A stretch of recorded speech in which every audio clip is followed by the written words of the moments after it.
Hi, it's Danielle here from the Teaching Entrepreneur Association, and in this video I'm going to talk to you about inclusive teaching and learning because it is so important.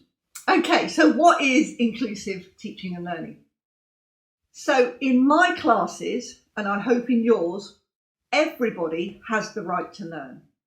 So by this I mean, in the Equalities Act, as you probably know, there are 9 characteristics, and you have to ensure that you do not discriminate against any of those. I mean, hopefully we wouldn't anyway. But it means that perhaps if somebody comes along with a disability, that we try our best to support that student within the class that we're doing. And the first thing to do is find out from them, what can I do to support you with your learning difficulty or disability? Because let's face it, they've lived with it. We're asked to make appropriate adjustments to support that, to support learning, which absolutely. So what is an appropriate adjustment? Well, for example, if you've got a class that's on the 2nd floor of a building, there's a classroom on the 1st floor that is available, and say the building doesn't have a lift and you've got somebody in a wheelchair, it's appropriate to move your class from the 2nd floor down to the 1st floor. That's an appropriate adjustment. An appropriate adjustment is not having a lift put in that building, which we wouldn't do anyway because we can't cost it, but you see what I'm trying to say. So inclusivity means that everybody and anybody has the right to learn in your classes. So I've got, as usual, some tips that I think are important when you're thinking about inclusivity. And what I've done is I've created an inclusivity checklist that you're welcome to have, because you can then go through it and just tick off and say, right, am I doing this? Am I doing that? Am I doing the other within your teaching? I mean, one of the things that's on there is it talks about the aims and outcomes. And, you know, are your aims and outcomes appropriate for your learners? And not just as an overview, but are they appropriate for each and every individual student? Are they individualised, for example? So anyway, getting back to my 3 top tips, here they go. So that was my first one. Learning outcomes really do need to be individualised. They need to be ensured that they are targeted to the students so that everybody gets to learn from their entry point to their exit point.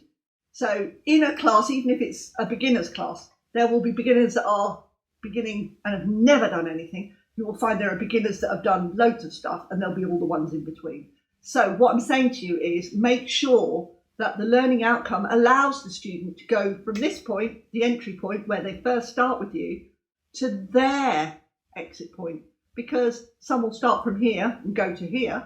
Some will start from here and go to here. Some will start from here, here, and go to here. So you can see on the line, they'll all start at different places and they'll all end at different places.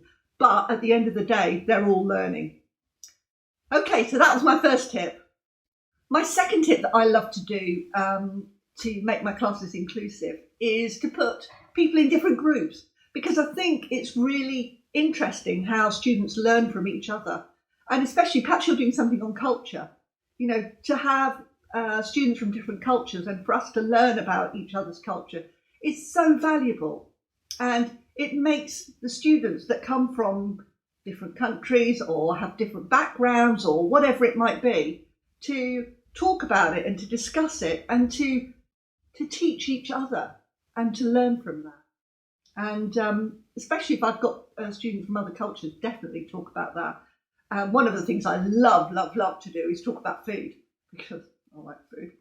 But to talk about the different types of food, because if you think about it, if we didn't have different types of food, it would be pretty boring.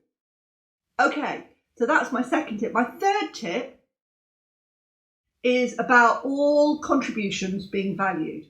So when somebody is trying to tell us about something, that we value what they say, even if it's not the right thing, you know, it's an area for development, we can always, as teachers, say, you're on the right lines, or discuss that a bit further. Let me see what was your thinking around that, so that everybody feels that what they say is valuable and that they are contributing to the class. Because there's nothing worse than sitting in a class thinking, oh, I better not say anything because the teacher's going to ridicule me or my mates might or whatever. And as I always say, 9 times out of 10, if one person in that class is thinking something, there'll be others in there thinking the same thing. So it's about us making sure that the environment that we set is inclusive, that everybody feels that they have a valuable part to play in that in that environment, and that we all learn from it. Here at T, we're always creating new how-to guides, new top tips, tutorials, checklists, worksheets, templates, and so much more. The reason we do this is to help you learn and progress further, and to really nail what I've been talking about. Don't forget, click on the link below to receive yours and to take this topic to the next level. Okay, so if you want the checklist, click on the link below, and I hope, as usual, you found this useful, and I'll see you next time.